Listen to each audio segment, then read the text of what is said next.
to be honest, the wages that a basic wage that someone would need to meet right now in the city of Wilmington is $22.75. People are on different social economic status. People have access to different opportunities. Those were done intentionally to destabilize the black family. Right. It's not a lot of room for, because it's a jury of peers, and people see the facts and they react. But now we got people who do what they want to do. As I met about the Terezes this week, that was one thing to have stuff on the books. It's another thing to enforce it and to have some teeth in it. So I agree with you 100%. After she has been arrested, then they can decide on how they're going to proceed.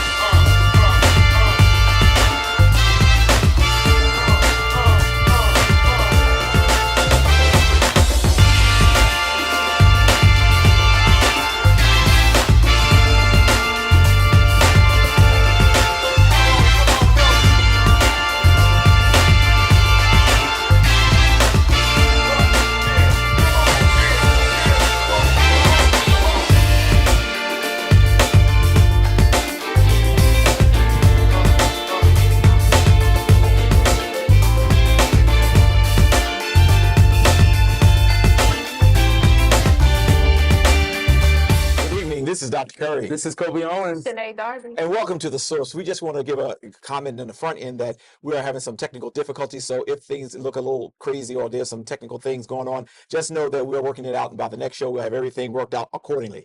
This week on The Source, I noticed that there was a 68-year-old woman and a 21-year-old male who was shot in the city of Wilmington. Anybody know anything about that? So again, like we talked about last week, there has been a uptick in shootings in the city of Wilmington, but this happened last Sunday, around 2:30 p.m. on North Scott Street and West 2nd Streets. And again, they were both shot. They were found at the scene. And they were transported, I believe, to Wilmington Hospital. I may be wrong. It may have been St. Francis. But the man himself, he drove himself to the hospital. Right. The woman was transported. But they're both in stable condition. They're both expected to survive. So you think there's an uptick in shootings because it's getting warmer now?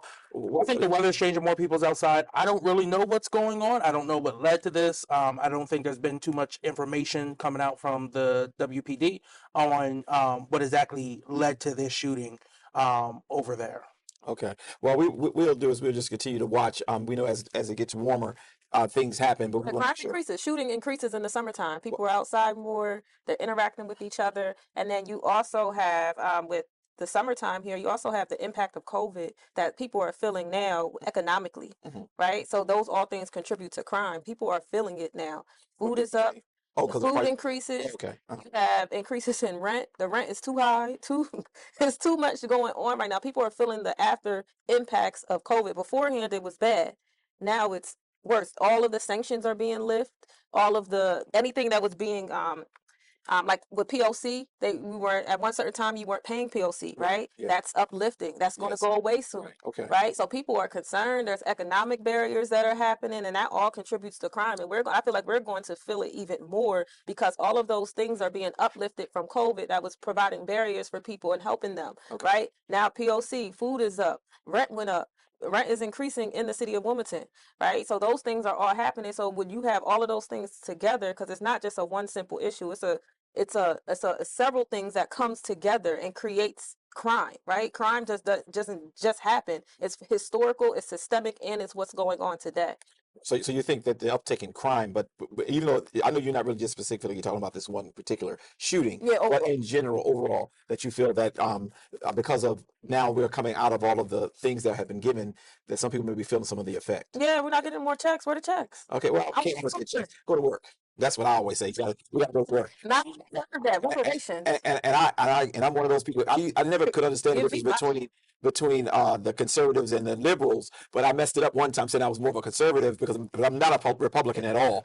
But I'm more of the person who believes that you need to go to work. Matter of fact, as an entrepreneur, go to work and work for $11 an hour. Sure. Yeah. When I started out, I started working out, and I'm not that much older than you. I am older, but I started working. I was $3.25, and I enjoyed my little check, and I lived in my means. Well, no. Rent is high. What do you mean living your means? No one can live off $11 an hour. I'm sorry, they cannot. So you tell people to get jobs, they get jobs, but the job doesn't give them livable wages. It doesn't allow them the flexibility to be with their family. So we could tell people get jobs all day, but we're giving people jobs that are crappy. Yeah, well, not so much giving people jobs that are crappy, giving give jobs that are available. And when you say people working for $11 an hour and it's not a livable wage, most of the times with the structures that we have, I just want to push back a little bit. The structure we have, people have what you call vouchers, and if you making $11 an hour, you're getting it in a voucher system, it'll help subsidize. To get a voucher? Well, it happens. I mean, I've been on and off public assistance, and I'm gonna tell you, Mhm. I've been on every list, Mhm. and I never got it. It takes that list is long for public housing, and it's not that easy like people think It's a it is. 5-year wait time for It- Section 8 alone. But Right. earlier last year they passed $15 minimum wage, but that Yeah. won't even take place until I think end of 2025, 2026, right? That's still a long way away. To be honest, the wages that a basic wage that someone would need to meet right now in the city of Wilmington is $22.75. Just the That's to live based off our rent prices, right? That's rent, that's living expenses, cost of living, all that stuff calculated. But have y'all taken into consideration that maybe those who are on the voucher system already are in those spots, whereas some of the people who are looking for jobs or have jobs. See, the problem that I think I'm experiencing right now is that I'm watching all the free money that was given away. That's my only criticism. It was too much free money given away. That's why the economy, or should I say, the workforce.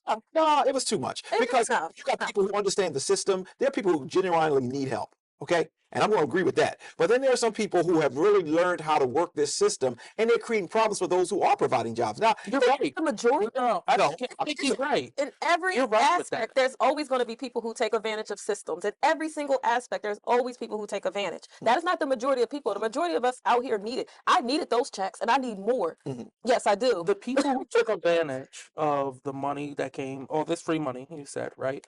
Um, some of the biggest names are the Jeff Bezos, Mhm. Elon Musk. Mhm. It was corporations and corporate executives who got multi-million-dollar PPP loans and then got it forgiven, but yet I can't get my $60,000 in student loan forgiven. Mhm. You can't get your $20,000 I hear student you. loan I forgiven. hear you. Oh, that Wasn't that enough. stimulus check you got, Mhm. hey, guess what? Now you got to pay it back in taxes. Okay. And since we gave all this money out to corporations, you also have to pay back in your taxes. But these corporations, Amazon, Tesla, they pay zero in taxes. Mhm. I So hear you. it wasn't free money to the people. Mhm. It was free money to corporations. Yeah. It was free money to banks who have a long-standing history of discriminating and not working with black businesses, not working with black individuals, not giving us the loans for our houses, giving us loans for cars and stuff like that. But yet they got the money at the beginning of the pandemic, Mhm. and they went back to their former client. Which one? You didn't get a check, did you? I did Oh, for my okay. daughter. I mean, because Okay. my income was at a certain level where I was able to get, You ain't the get child Tax credit. the child care. Yes, Yes. yes, I was, and I appreciate it, and I do appreciate because I have a congregation and I don't have a rich congregation, so I believe that I agree that some of the big people got benefited the most were the rich, but what I want to make sure that we're clear on, some of us who are entrepreneurs who have businesses, it's hard to find the workforce because when you say lower wages, I was raised in public assistance. I'm not ashamed of that. I was raised on it, and I know that it was very seldom did I get a chance to see my mother to the level that I probably wanted to, but it was a sacrifice that had to be made in order for us to live. And I'm not saying that we should always be in that zone, but at some point, when you can't get people to work at McDonald's, when you can't get people to work at Dunkin' Donuts, when you can't get people, how do those services, how do not being able to get nobody to work in any of those lower paid jobs? Because I heard you say that. When has it become to a place where we expect those jobs to be the primary source of income? When did that happen? Well, some people it is though. We have to understand Yeah. that people are on different social economic status. People have access to different opportunities, have different access to different like job opportunities. That is different. So someone who works at McDonald's, I think they should have a livable wage. Okay. It should be livable. This is Everyone, when it became, to answer your question, right? When did that become the norm? kinda It became classist. the norm when people like the city of Wilmington decided to put degrees on simple jobs. You can't even be a trash collector without having certain qualifications to pick up trash. Mhm. They're hard working jobs, don't get me wrong, but you don't need a bachelor's degree to do that. Well, I'm not going to just blame that on Wilmington. I'm going to blame that on the fact that It's a bigger Chrysler left us. which was really the blue collar job. GM left us, which is really blue collar job. And there were several organizations like the port. It was sold, And they wasn't even just left up. That was intentional, right? They were intentionally pulled out of the city. When you talk about those Well, it's out the businesses that were out of the state, or even some out of the city on purpose, when you had the creation of suburbs, right? They pulled the jobs out of cities and brought them over into the suburbs. Like those jobs moved with white folks when white flight happened, when you had integration and those things happened. Like those were done intentionally to destabilize the black family. Like you had, that is like not on purpose that those blue collar jobs moved out of the city or out of the state. Like that was intentional, and it was done because of racism. Okay, I won't. What I won't do is push back on that because I do agree to a certain extent. But we're at a place now where it's like you can't find the workforce cannot afford the fees that the cost it costs to run businesses, and we're going to find ourselves in a whole lot more trouble. Because it's another thing that happens is like even with the youth summer workers, I understand that was supposed to be an opportunity to get them introduced to the workforce. Right. Some I thank God for Newcastle County because that's who I'm working with the work summer youth workers that I'm working with. They have helped relieve some of the tension that I have with finding youth to help us work some of these small jobs that we have here. Yeah. It's at a place now where can we afford to keep employing people? And that's sad because it means more jobs are going to close up. And while sometimes working two jobs is something you don't want to do, but if you have to do it in order to live, that's what's happening. Yeah, if you have to. Because working two jobs, I'm going to get paid for one, but I'm working two You jobs. shouldn't have to. No one shouldn't have to have two jobs just to live. No, because don't forget, what about the breakdown of the family? Because remember now, it was always one job in the house when you had mom and dad, but when you got daycare, because you got to work, you're the only person in your house who's working, and you got to have daycare for your children. The breakdown of the family is a part of this too now. I agree. It's a complicated thing. I'm going to break that whole system because some of the decisions we made caused the breakdown of the family to be to the level that it is right now. So it's a lot of dynamics. There's many dynamics to this. So what I'll say is, while we were talking about, and I'm glad we went into that conversation because people need to hear this, but while we were talking about the 68-year-old woman and the 21-year-old brother who got shot, it's important that we understand that the violence and the culture that we're in now it's a lot of factors that are playing roles in why we're in the situation that we're in. And what we hope is that at some point relief come about to help us get to where we have to go. The last thing I want to grab is in this segment is the whole thing about the jury returning its verdict on the Wilmington police officer. Every time, and I want her to show, please show this clip one more time because it's important that the people see that this happened and the jury spoke. It wasn't, and for those of you who are watching, stay tuned because at the end of the show, I'm going to come back and I'm going to give out some updates on the Terez situation. But when you give things over to a jury, you don't have time. It's not a lot of room for the politics. Right. It's not a lot of room for, because it's a jury of peers, and people see the facts and they, react. But now we got people do what they want to do. But what do y'all have to say about that verdict? So I'm happy to see it. It's real interesting because when we sat down with Dwayne and we talked with Dwayne and did their press conference, not only did we call for this officer to be fired at the time the police department were protecting him, but we also called for Chief Tracy to resign. What happened here, what you saw in this video, was not the first incident to happen with Officer Waters in only his 3-year span of being on a police department. There were multiple claims about how he interacted with people over in Southbridge. And every time we filed a complaint, the Wilmington Police Department, Mayor Pazicki's office would not believe the people who were claiming they were hurt. It wasn't until a store clerk finally came forward and said, no, I saw it happen. I have the video. I'm going to release it. And then was harassed by some members of the police department after releasing that video. And the mayor put out a statement finally saying, oh, this is unacceptable. We don't stand for this. Well, no, you did stand for it because he had a pattern of abuse in a community that is majority black. Southbridge is majority black. And you had this officer who was fired from his last department in Elkton come here, use excessive force all the time, degrade the residents of the area. And then now he's finally being held accountable a little bit. But he should probably have more charges against him. He should have more cases on him. But it was okay because they didn't require him to wear his body-worn camera, or have his body-worn camera on. Yeah, and that's a problem too. It's not necessarily his fault for not doing that. I wish that we had individuals in power, right, who did their jobs, like the chair of the corrections committee down in Dover on the House, who said, oh, I'm a strong advocate for transparency and accountability. Well, why still, to this day, has the Council on Police Training not put forth Mhm. the directive and policy on what should happen to an officer point blank if you don't have your body worn camera on. Absolutely, absolutely. It doesn't matter what happened. You didn't have it on. This is your Yeah, put your teeth punishment. in it. I agree. I agree. And I said that to one of the captains as I met about the Terezes this week. That it was one thing to have stuff on the books. It's another thing to enforce it Enforce and to it. have some teeth in it. So I agree with you 100%. I'm glad. I'm very glad that the period the jurors found him Mhm. guilty of his acts, but it should not have gone that long and they have to go through all they had to go through. I mean, calling for the man's Yep.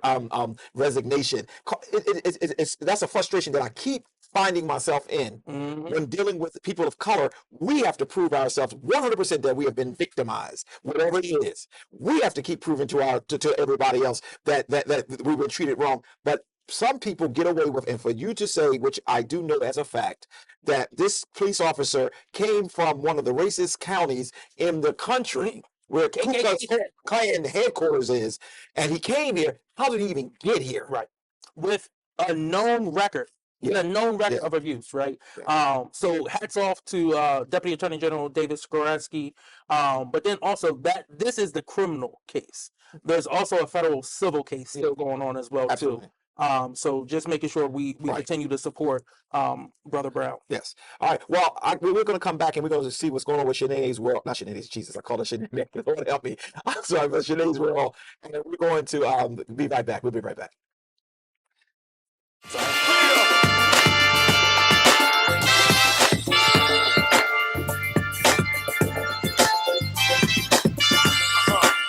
And we're back. So let's go on with Shanae's scoop. Yes. So today I just want to talk about some events or things that are coming up. One of the big things that a lot of us have been organizing around in the city is a City of Wilmington's tenant union. So we have went to a few senior high rises, apartment complexes, individual homes to educate people about what their rights are, the landlord tenant codes, and like getting them connected to resources like Classy, which provides free legal assistance to renters throughout the City of Wilmington. So we've been doing a lot of that work, and I wanted to share some of the events or workshops that are coming up. So I know for August, our tenants' right workshop will be on. I'm bringing up the date because my phone died and it was on my phone. August 2nd. August 2nd, Okay. it will be at from 6:30 to 8:30 at Sam's Church, which is on 7th and Shipley, so 719 North Shipley Street. Where you'll be able to participate and learn and ask questions. We'll have an attorney there from Classy. We'll have some tenants' rights advocates, and they'll be able to assist people. And also, beyond just assisting people and giving them the information, we're looking to organize people so that they're able to be empowered and use their voice to be able to fight this system and be able to advocate for affordable and quality of life housing. So that is the August date for our tenants' rights workshop. We're also starting in the month of July a landlord tenant webinar. So we're going to offer virtual 1 hour slots for a small group of people to talk to an attorney one-on-one about their issues and get connected to resources. So we're July 12th, July 22nd, August 9th, and August 26th. You can register if you go to the website, which is cwatu.com, and you can register for the workshop. You can register for the landlord tenant webinar, but we really want to create a space where people are able to get connected to resources, to education, and being able to just feel empowered and advocate for themselves and help us organize around this issue. So I'm really big about like housing stuff. I have a few pieces of legislation, but we can talk about that another day.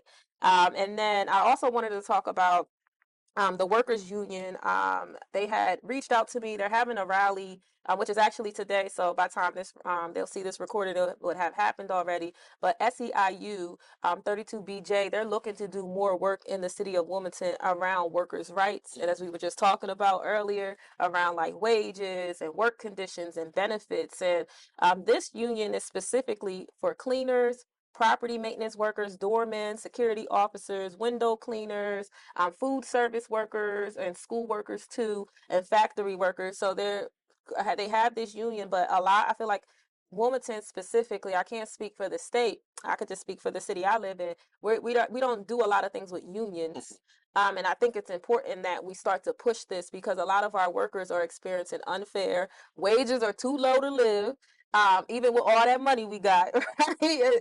Like I feel like these things are still needed for people to feel empowered and to be in a workplace where they're valued and they're getting paid well, right? So I'll be attending that, and I know there's another group called Teamsters. They're in the middle of a battle. I think they're almost at the end, and settling their negotiations in regards to protecting workers' rights here in the city of Wilmington, right? So I think those things are key and important that there's union work happening here, but how do we get the message out to people? You can join a union, you can start a union, you can be a part of it and do that work. And it's really even tied into, and I think about over the weekend, I went to a conference in Atlanta. It was the Black Radical Conference, a Black National Radical Conference. And Black people from across the country came to have conversation about Black consciousness, about Black ideology, about voting, about politics, about what do we do for our community, how do we sustainability, co-ops, right? And what was really interesting for me was that there are people who are doing the work, like really doing the work, and like I feel like that piece is missing in Delaware. So we've been talking to some of the people that we networked about or with, because we're actually, a group of us are planning a Black People's Conference for the whole state, but we're probably going to pull in some of the groups we have met with to make it even bigger, to have more resources, and to do the work that we need to do to focus on Delaware, which is out of, I think we're number 8 ranked as one of the blackest cities, Yes. or blackest Seventh states. blackest state. 7th, I think it was 7th or 8th. We're one of the blackest states in the country, and like we talked about before, we don't have a Black organization speaking for us. There's lack of accountability, and how do we pull that all together? And I facilitate. You say we don't have, we do have Black. We do. We just, we are caught in the Ooh, system. what? Last week, well, NAACP has been very supportive in a lot of battles. And I can name for you, and the reason why I want to keep pushing back to you, because I don't want people to believe that there is nobody, because even right now with dealing with the Terezes, the reason why the NAACP has not gotten involved is because I asked them to stand back. But there are, you're dealing with infrastructure, and I'm with you on infrastructure. But when it comes down to the Black organizations, the NAACP is still fighting for this community. I know and it's all right to disagree. Yeah, I'm not agreeing with that. Right. There's lack It of is. community involvement. There's lack of transparency. There's so many issues But with when that. you lack of transparency, you got to talk to the people who they've helped, and they will tell you. Yeah, because you got to know them. You got to No. So John Brown didn't know Right, he at all. wasn't You gotta- NAACP. And it was the NAACP strength. Yeah. Because the reaction to be with It's lack of transparency. Everybody can't. That's participate. infrastructure. Everybody can't participate. With but why that. can't People have tried, and I have talked to numerous people. So we're That's infrastructure now. Different. They No don't. different. There's certain people who are here today who people have talked to and have not heard from still to this day. Okay. So we're not even going to talk about Okay. the NAACP today because we got a whole plan for that. But in specific for the conference, realizing that we have to create an organization that's focused on Black folks. So we are pulling in some people to help us with that and to develop that in the state of Delaware. So there's like a group of us who went, it was like 5 of us. I came back, I talked to like 10 people. All you need to do to start, so their organization is called Community Movement Builders, and they're focused specifically on Black organizing, Black issues, and Black leadership. And like a lot of them, the one in California, they're like the grandchildren and children of the Black Panther Party, and they're doing co-ops. They're buying property. Community is involved. They're organizing, right? They're doing that type of work. That's what I'm looking for, and that's not happening in Delaware, where there's a group of Black people who come together and do that. That's not happening. So we're looking to bring that here, have a Black People's Conference, hopefully in 2024. So we're looking to pull those resources with some of our now I feel like I'm an organizer outside of Delaware now, because I have For Delaware, though. I'm for Delaware, but outside of like my networks now that I have in regards to like the organizing work that we're doing here, which I think is really key and important, because I was really real local, like really not interested in like meeting people outside, but I think it's important in regards to bringing resources, and because we don't have that in Delaware, and building that. Okay. Well, there's a couple things I wanted to also share with you. There's a couple city council members, they watch our show, and the reason why I was pulling it up on my phone because I needed to see some of the facts that they brought forward. Not for you, it's for all who are listening, but anybody can respond. One, they wanted to respond to some of the concerns that the source had as it relates to the budget, and they knew that I was going to certainly put some grades up at some point to talk about whether or not, African Americans who are on the city council, whether or not they are doing the work, make it sure, because sometimes we are in our tunnel visions and we may not see. So some of the facts I asked for, and I had to vet to make sure that they were facts before I brought them to you. But these are some things that they want you to know as a community. And if any of this is wrong, you one who can fact check me on the facts that I thought I got. $2 million in the budget that was just passed is going to be for neighborhood stabilization. It's a part of the neighborhood stabilization funds. That was done out of this last budget. And I think was that the state budget or was that the city budget? That was the city. That's the Okay. city's budget. So that's what I was saying, where we were like all Okay. in. I just want to make sure that we put that out there, Yeah. and that was led by, because this is African Americans who want me to make sure I share this. $350,000 in the community fund coming back to the city council to help with their own particular districts, as opposed to at some point there was just a couple dollars where you can just do a couple things. $250,000 up to $10,000 first time home buyer assistance is a part of this budget. $250,000 is added to the annual budget for water bill utility assistance. I don't know the details of that at this point, but that is in this budget. Abatement assistance for regentification protection for low to moderate income homeowners living in the property for 10 years. And, I'm very big on that regentification, where I felt that, people are being pushed out and things of that nature. But if you got 10 years in, according to this, and it says it would exceed more than 50% due to redevelopment of the, NCC assessment. That's a legislation. That's not a part of the budget, and that hasn't passed yet. But is that legislation from the city or is that legislation for the state? That's legislation for the city. Right, and what they want the source to know and the reviewers of the source to know is that the work is being done, even if it's not totally completed yet. It's on the table, so you kind of confirm that. All these investments are due to city council members requesting that they're done. And one of the things that made me laugh when I was going through some of the information that I was giving back, because I'm not giving all the information, is that they want to make sure that there's a pushback whenever there's no facts to some of the comments that I make, Shanae makes, or Kobe makes. And again, this is our show, but I do want to have a show that has integrity, and I want to make sure that we're giving facts as opposed to our opinions. I never said, and we've never said, that the whole city council is not doing anything for blacks. What I think is being said is that there are some blacks who are in it for personal gain. And we have to start coming together, and you have to be able to respond to whenever there's some accusations out there as opposed to hiding and running. So one of the things that we're going to do on next week's show, I think it's a week after next, not the source, is that I'm going to be interviewing those city council members who want to come to Coffee with Curry to talk about your stuff, but know that there will be pushback, because at the end of the day, I don't just want flour. What I want facts. And some of the stuff that you heard me quote today, I did prove those things to be a reality. But there is still too much crime in some of the city councilmatic districts where they're pushing for other things, but they're not pushing to deal with the crime, the poverty, and things of that nature in their districts. So we are going to make sure that we continue to push that. Each one of those things that were proposed, there's intricate details that aren't discussed. So yes, there's a $2 million housing opportunity fund, right? So Mayor Baker created that fund, and it was never funded. So what I'm like, we got to have money for housing. I wanted to start a housing program for the city. Mayor Baker was like, why don't you use the housing fund? Bet, let's use it, right? However, we don't know how that $2 million is going to be used. So that $2 million is going to go to real estate and housing development, right? To that department. We don't know how that money is going to be used. We're not going to be able to make that. As the legislators, can't you put something up to make a suggestion on how it's going to be used? No, because that fund even came about because different people had different ideas for housing programs. Like I said, I wanted this housing program to educate, do workshops. Somebody else said we need to help seniors. Somebody else said this, right? So we come in the room and we're like, we all got something on housing. Let's make it one. Right. So we all had ideas for different programs. We could not put our specific request in. Like I asked for money for North Market Street. They said, put it into the fund. Okay, cool. But let's all combine it. But we can't specify what that money is going to be for. So that $2 million can go all to the riverfront. You understand what I'm saying? So like we're doing these things and you can call it that it's for black folks, but outside, once it's approved in legislation, of course we have say as city council. I can go to the real estate. Hey, please do North Market Street. Please implement my housing program for the city. Please do this, but they don't have to.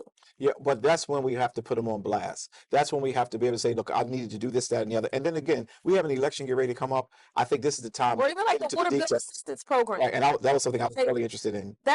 What they passed was not acceptable. Like, and then we talk But about that's just subjective. You can't say that. That's not objective. The fact is they passed it. You're saying, well, they passed it, but it's not going to be significant for the people that you think it needs to be for. correct. And the community and I listed out all of the concerns that we had with it. One, before anyone even needs a water bill assistance program, Mhm. why don't we have affordable water rates for people, right? Why aren't we doing a study Because that's for not them? what's before us. The bill is. So how do we use So, this bill to help the people you think needs to help? right. So this bill specifically, there's a lot. I can bring the list next week if you want the list. But there's a list of things that it won't help certain renters. The amount is Certain renters. What do you mean? so it's intricate. So you have to have the bill in your name, right? Mhm. So if I'm a renter and That's wrong. no. If I am a renter and the Okay. bill isn't in my name, I can't ask for assistance, but I might be obligated to pay that water bill. Well, So I don't think you that's can't get legal. I assistance. think in the city of no, I No, don't think. that's legal. So if I own the property, Hmm. I have to pay the water bill. That's No, you don't have okay. I to. don't have to. You could put that cost onto your tenant. So some tenants have to pay that water bill cost, right? Mhm. But if the water bill isn't in your name, you cannot apply. How can a person own the property and the water bill be not in their name? So No. when someone signs a lease, right? Right. It's two things. You can have your overall rent that you pay, that lump sum. Mhm. Your water bill will be included in that up to a certain amount, right? So let's say the landlord wants to say you can have up to $85, right, a month, and water bill fees. That is taken out of the lump sum of money that you give to me every month. Mhm. Or they can say you have your rent for the facilities for the housing Mhm. unit, and then you have to go to Delmarva for your electric and the city water and transfer it over to your name. You can do that. Yes, Mhm. you do. See, I And then you make the See, I'm payment not familiar directly. with So it. now Okay. you're responsible for it. Yes. No, it's in your name though, and then you get the assistance. If it's in your name. Now, if it's But the in your funds is not landlord's in your name name. and it falls behind, that's between you and your landlord to get it in good standing. And I don't believe the landlord can apply for the money. This is only for the renter side of Correct. things. Well, then wouldn't it be smart to tell the renter to put it in their name? You can't just do that. You got to get permission from your landlord. You can't Okay, just that's a little deep. change that. It's a lot of intricate things that I know that we can't get into on this show specifically. There are so many things that were issues with that permanent utility assistance program in regards to impact that it was going to actually have and the amount that they even put in it. It's like, Okay, I got you. so Like what we'll do is we're gonna dig into some of these a little bit deeper because we're going to I'm so sorry. It's like them starting a reparations task force, right? It sounds good, doesn't it? But not providing the task force no assistance, not providing but any the money. task force has to put that out there. Yeah, they are, And and they have. all right, so as we hear it, we need to make sure we're reporting on it. So yeah, but it's not happening, right? So how do you create a task force and not give it any support or funding, I agree. right? So it looks good on paper, Okay. right? Okay. But the details within aren't. So So you're on that committee, right? I am. And when are y'all gonna start saying we need money? Or do We've been So saying it. we've been saying it already. Okay. All right. We've said it in emails, we said it in text messages, we said it at committee meetings, at hearings. It looks And who We said it, to get the money? it would the come from city administration, council, city council, right? So they can use their discretion. or city The council. administration could put it into the actual budget, right? Of a part of the upcoming budget. It wasn't put into the budget. Look, Nope. that's not going to stop our work. Right. We hustlers. We're going to do what we got to do, right?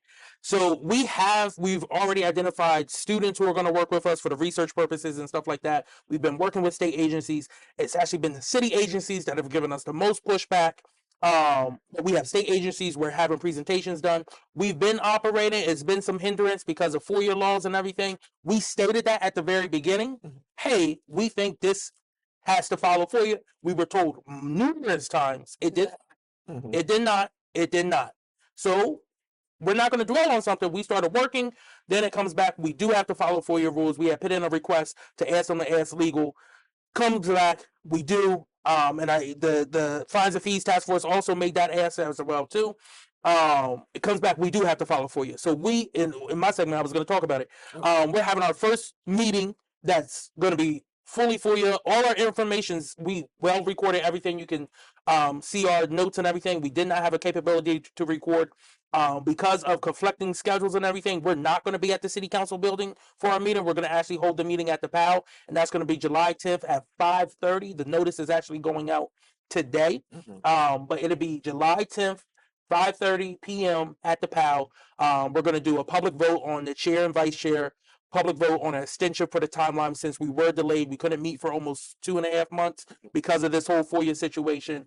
And then we're going to roll right back into our work we were doing, vote on our last minutes from the last meeting, and then have a presentation on housing. So Yeah, I just want to say one thing about legislators and Black leaders in our community. A lot of times the work that they're doing on surface level looks good, but when you start reading through it, it's not.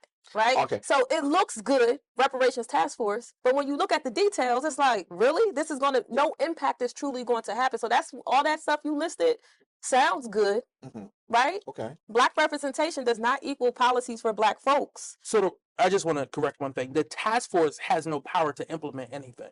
Right. At the end, we're tasked with making the recommendations to give to council.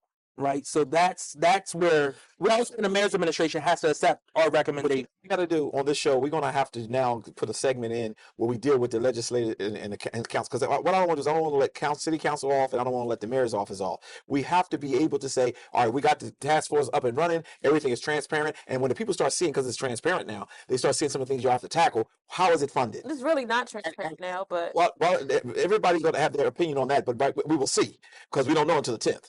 But what I want to make sure is that we start sharing what's going on. We're running out of time in this segment, so we're going to come right back. We'll be right back. you know they won't record. They're not going to record it. That's what I was WITN is not. They're not recording What it. happened with their contract negotiations? They just had the meeting the other day. We barely talked about it, but they're still.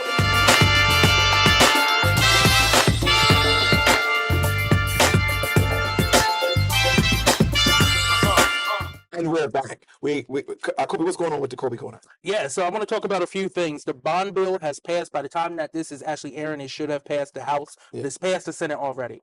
It's again, last year was $1.4 billion. It's again $1.4 billion. Okay. And the bond bill is our infrastructure bill. So this goes to capital projects, capital improvements, stuff all throughout the state. The largest portion of the $1.5 billion budget is the $354 million that's going to go to the Department of Transportation, DelDOT, for roads support, transit systems, whatsoever. So this is a huge increase from the $43 million that went to them last year. Again, we have a lot of federal dollars coming in as well too with the infrastructure bill that passed in 2022. That is now starting to get to Delaware, right? So now you're going to see a lot of these projects go up. You're going to see school projects were down this year, but still, it is still a lot of money going to it. And for the University of Delaware, Del State, and Del Tech, each are getting $20 million for campus maintenance and improvement. So that is a very good start with the budget. Again, also some money is going to update some of the courthouses as well too, retrofit them just so that they're more up to date, can increase the capacity and go towards that stuff. Also, $34.3 million is going towards new family courthouses in both Kent and in Sussex. So I think that's a huge step. Right. Next, I want to talk about a package of environmental justice bills that pass. First is the Climate Justice Solutions Act of 2023. That bill is huge. That bill was championed by Senator Hansen in the state Senate, and Representatives Sophie Phillip and Deborah Heffernan in the House. And again, that is following the action plan of 2021. It establishes statutory targets for greenhouse gas emission reduction over the minimum or the medium and long term, mitigate climate change due to greenhouse gases. The plan also builds a framework to achieve the targeted emissions reduction, develop resilient strategies for state agencies, creates climate change officers in key cabinet level positions that will assist DNRAC in the ongoing implementation of the 2021 Climate Action Plan that was passed a few years ago. Gotcha. Also with that, you had HB 10, which again, that one is related to the Delaware Electric School Bus Program. Again, pushing for us to go to electric school buses by 2023, making sure the funding is there for 2023 is 2030. Sorry. Okay. The school buses are electric. This will help them purchase them, make recommendations on what's the best type to purchase and stuff. This also is paired with the federal money as well too. If you have old buses, you can get tax credits, and they will come in and retrofit your bus depot to be able to house electric vehicles and charge them. HB 11 is an act that requires new commercial buildings with a foundation for footprints over 50,000 square feet or greater to meet certain requirements when it comes to the roof and being able to house solar energy infrastructure. That is 50,000 feet. 50,000 feet or greater. Yes. Okay. So that's going to be a huge step. And then back on EVs again, HB 12, which again is to incentivize people to purchase electric vehicles. You can get a rebate up to $2,500 for a fully electric vehicle or $1,000 for a hybrid vehicle while funds are available. So that was again passed recently. All four of those bills are waiting for the governor's signature. And you expect that he will sign them. He will sign them all. Yes, it was a huge push this year. Then another bill that we've talked about a lot, that's literally was the first bill to get a committee hearing this leg of the session. It's still it's actually being voted on today. By the time this airs, hopefully it had been passed the Senate and will be going to the governor's desk very soon. I've worked very hard on this. Advocates have worked very hard on this, but hats off to Representative Sherry Dorsey Walker, who has championed this bill.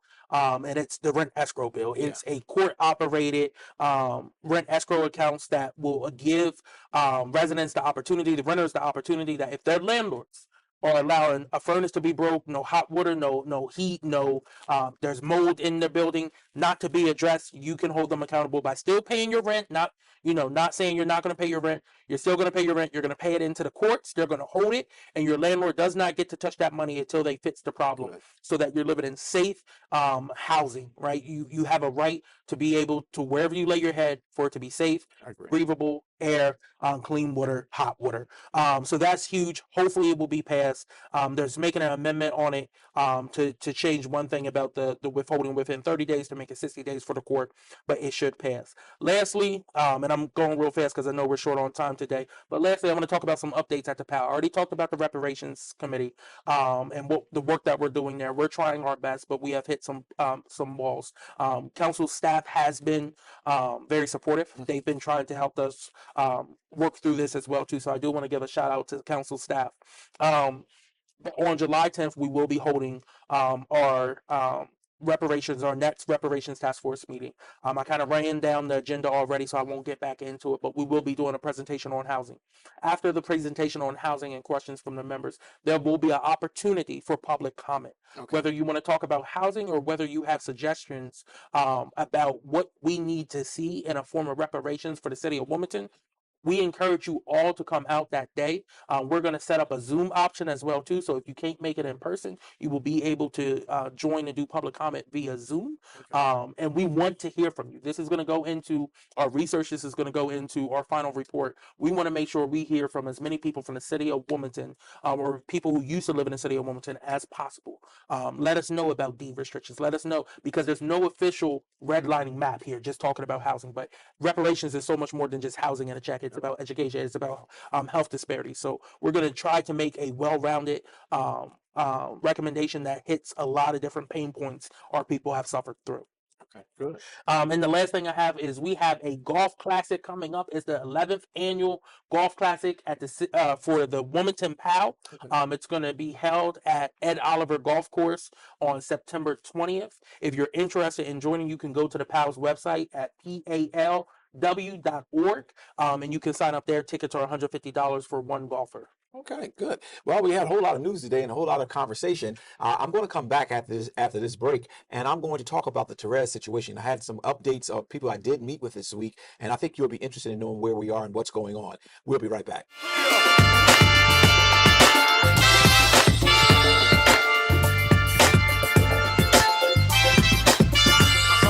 We're back. I just wanted to take this time to talk to you a little bit about the Therese's case, and every week until we bring some resolution, I will be updating this community. We often believe that, a big issue happens and then we walk away and it's over. Not so. I want to thank several people for responding to my plea, and that is for a conversation to know where we are and some updates.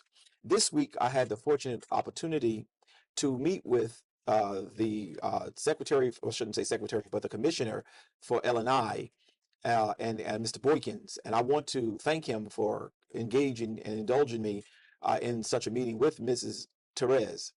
once having that meeting, we were able to discover that it is true that the attorney did file several um, complaints, concerns regarding the Therez's dwelling in the house, not an understanding. And there was some concern she had that over 10 years the place was vacant and things of that nature. And he only could share limited information with us, but when I asked specific questions, he was able to say yes and no to most of my questions, which really allowed me to understand why they would even come out at nighttime.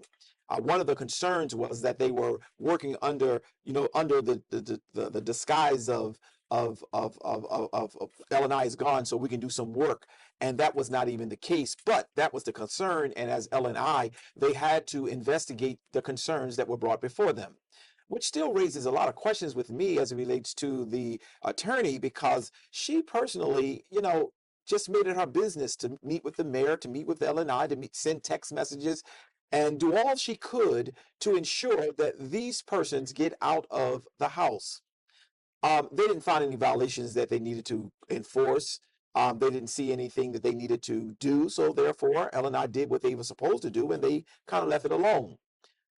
So thank you, Mr. Boykins, for taking the time to meet with me. Thank you, because when you do that, we clear it up. And I promised him, and I promise everyone, when we meet, I will be honest and I will be fair. I will make sure that I correct any mistakes that we've made. We were very concerned that, you show up. And with all the complaints I see around the city, I don't understand how you could just show up. But there were some serious concern or accusations made, and you wanted to make sure that your office was covered, and I think that's appropriate. So thank you. So that checks off me speaking with L&I. Now we also met with the lead prosecutor for the state from the Attorney General's office. I had an opportunity to meet with him as well as Therez's, and we also had a captain from the police department as a part. On purpose, I'm not saying names because I want to continue to give you the information, but at the appropriate time, everything will be given to you in detail. When we met with them this week, it was really mesmerizing and shocking to hear the things that I heard. First, let me just start with the prosecutor, the lead prosecutor for the state of Delaware out of the Attorney General's office. He gave us a very good class. He gave us a lot of information on neighbor disputes and so on and so on. He really took us to school. When that was all over, I then began to ask the fundamental basic questions, because I know that when a person is well connected, when a person feels that their privilege is above everybody else's privilege, people look forward to giving you a lesson in schooling and education and knowledge, but don't really deal with the issue. And I made it very clear in that meeting, I want to deal with the issue. I understand that neighbors feud all the time. We understand that there are a lot of complaints that happens all week long, all year long, all month long. This case is different. This case is an outright overt harassment case, and we also believe it's a racial case, a race case. Now, I said to the lead prosecutor, is there a definition? No, first, is there a law against harassment?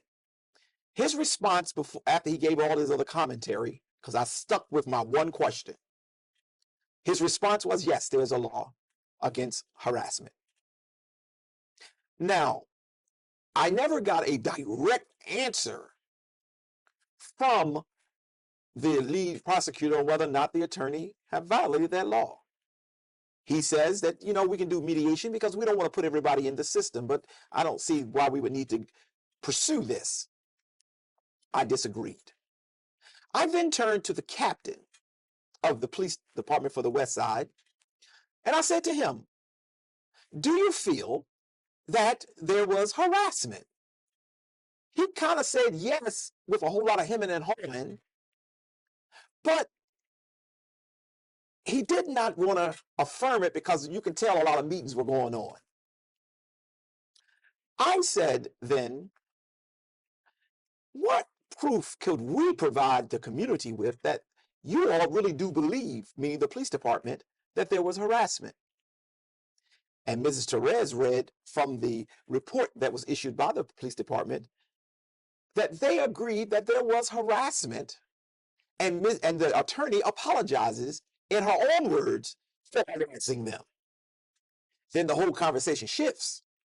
And now we're talking about, should we just do all this criminalizing people and locking people up every time there's a harassment? No, you shouldn't.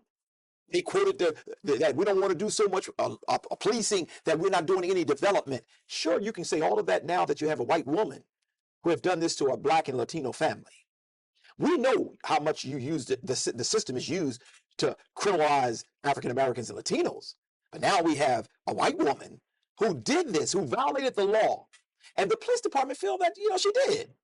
But we don't really need to do this, which says there was some meetings occurring, which says she has already cut the deal to make sure that she doesn't have to be prosecuted for this. I then threw something in there that shocked them. The police department is separate from the Attorney General's office. They have a right to arrest. Now, the Attorney General's office can say, hey, we're not going to take the case, or case is just dropped. But the police department has a right to arrest based on, and this is from the lead prosecutor's mouth, based on probable cause.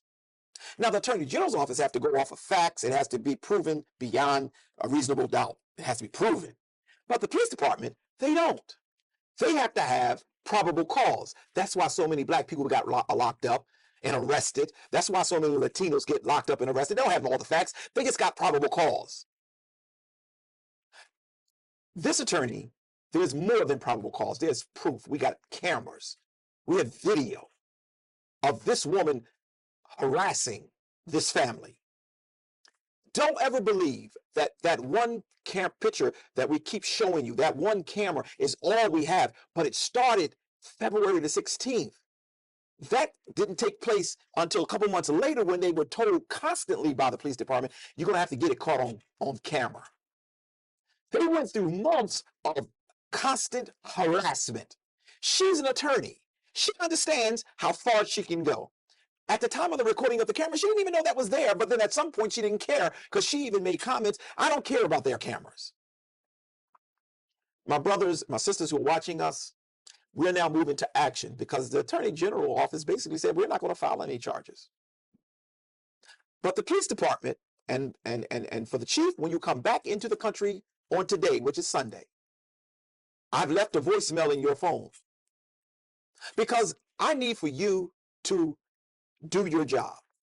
I need for you to do your job. Your job is to make sure that the police work within the parameters of the law that they are assigned. And it says you just need probable cause and she can be arrested. We got the facts, but you only need probable cause. You're waiting on the general attorney's office to find without a reasonable doubt that we got enough proof. That's where the politics is coming in at. She worked out of that office years ago. She works down in Dover right now, and I'll deal with that later. I'm saying to you, as I've already said, thank you for meeting with us, Mr. Chief of Police. But now the ball is back in your court. I'm not going to threaten, but we're not going away silent. We're not going to, if you need to resign, then you just should do that. But if you're going to lead, I saw breaking news that you want to return trust from the community. Which community? If you want to return trust to the African American community and the Latino community, you're going to have to do things that is not so political. This woman harassed them. She called him a dirty piece of She called him a rodent. I want you to see this, and I hope that the people in the back will be able to show you while I'm talking. She walked out of her door, down her steps, and waited for Mr. Terez to come past her. And she's making comments to him. All he had to do was to push her out of the way, because she's standing in front of his house. He had to walk around her, go up his steps. All he had to do was touch her by mistake. She falls out in the street. And all of a sudden, this Latino man assaulted this white, poor Sunday school teacher. That's how it could have turned out. But he used constraint. He used wisdom. He tried to let the system work.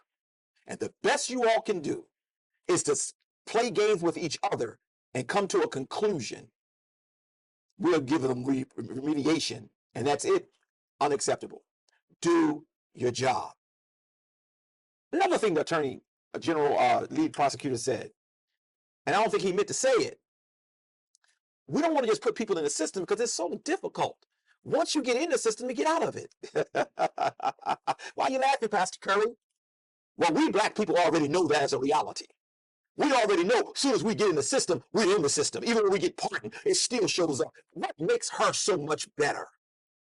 Why is she better than I? Why is she better than Mr. Therese? Why is she better than Mrs. Therese? Why is she better than the 14-year-old boy that they have gotten to a place where he's afraid to even sleep in his own room? She's not better. White privilege is no longer acceptable. And yes, I've held back the NAACP because they're ready to work with me. They're ready to move forward. Yes, I've held back several people who want to protest in the streets. And we're getting ready to move forward. And they ain't going to have time for talking. You can resign and let the new chief of police come in and then decide that we're going to go ahead and arrest her. This case is not closed. You have to do your job. You only need probable cause. And I asked directly, and both men agreed, was there harassment here? And the answer was yes. But we don't really want to put everybody in the system. Every time there's a feud between neighbors, we don't want to always put it in the system. This has been going on for 4 months. It is a crime. And if one of the Thereses would have made the mistake of reacting, they would be in jail today. They'll be on 12th Street, or in jail. They did what was right. They wanted to believe in the system. I want to believe in the system. You want to change the trust of police officers in the African-American community and in the Latino community, then you're going to have to make a step. Mr. Mayor, you're getting ready to enter into a race. You don't need this type of tension where we got a clear-cut case and it appears as if you got a chief and he's a good man. He's Latino. We all in the community, in the African-American community, I don't know who advised you with black people. We know that we put people in front. So behind the scene, dirty politics can be done. But I do believe that the chief is a good person. However, this is a clear-cut case. She needs to be arrested. And then we'll deal with the Attorney General's office if they choose not to do what they're supposed to do. It starts with the Wilmington Police Department. They have been approached numerous times, more than 8 times. Only 2 or 3 times they even wrote a report on it. And when the report is written, it is very clear that harassment was there. But I still want to share, it was racism going on too. But if I want to just deal with the one law that she's broken, and everybody has seen, it's the law of harassment. She needs to be fingerprinted. She needs to be booked. And she needs to be charged. And let the jury of her peers, if we were to take this before court, like what happened with the Wilmington police officer, the former Wilmington police officer, when he got before a jury of his peers, they found him guilty. And it took a long time to get to that place. The NAACP and many other people had to fight and argue and complain. I'm not going to let this go. This will take us all the way up to the election because I'm not going to let people forget how black and Latino people are treated. We have to prove ourselves over and over and over again. And then the white privilege can just do what it wants to do, treat us as if we are animals, call us animals, and get away with it. We must bring a stop to it. And as we're preparing for our next move, I'm asking our black politicians, whether you be in the city council, state level, it's time for us to start coming together, and you will be hearing from me. And we are going to make some moves where we can agitate this system because we are not going to tolerate this. We are not going to tolerate this. And this is not a threat. This is a reality. I thank Mr. Boykins for giving me his clear up. He's out of the picture now. But after meeting with the Attorney General's office, it is very clear. This could have been solved a long time ago if the Wilmington Police Department would have done what they needed to do. Don't run to the Attorney General office. Use your probable cause and you handle it. And then after she has been arrested, then they can decide on how they're going to proceed. Because we want to make sure we put the pressure where it belongs. because far too long, black people and Latinos have not been heard and their voice has been silenced. It will not. And once we see that the system works, then we'll follow the system. Once we see that the system works, we will follow the system. Once we see that the system works, we will follow the system. If not, we have to agitate it. We have to agitate it until it works. And never believe, for those of you watching this, and I know many of you all are watching, that I'm by myself. But I want to make sure nothing gets out. So we're keeping things close to the vest. But I got a lot of people who are working with me. Don't you ever think the NAACP are not taking this on. They are part of this. But we are moving strategically to show our community that our voice does not matter unless there's some compromise. What is there a compromise? A mediation. She should have thought about that the first month, the second month, the third month. But she didn't think about it because white privilege don't think like that. These rodents have no business living near me. This is unacceptable. And I thank you who have met with me, and I've been fair. I did not share all the details because I don't want anyone terminated or fired. But what I did share is enough to let you know I am a fair person. And we're not looking to just forgive all. Because if this would have been Mr. Torres, if he would have pushed her, hit her, or if Mrs. Torres would have grabbed what they did to her son, because see, that's when I would have lost it. They would be in jail, and she knows that. She pushed them to the place, but they maintained their cool. Now show us that the system works. Show us that the system works. To all of you who view me, please stand by, because at some point I'm going to need your help. I'm going to need your help, because it's them today.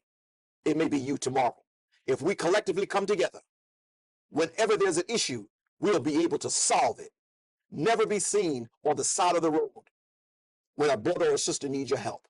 I'm going to be calling on you. Whether you're 100 years old or you are younger, we want to call on you to help us deal with this case, because it doesn't seem like the system is working for us. Till the next time we get together, God bless all of you real good. Thanks for tuning in to this episode of The Source. Be sure to tune in next Sunday at 5 p.m.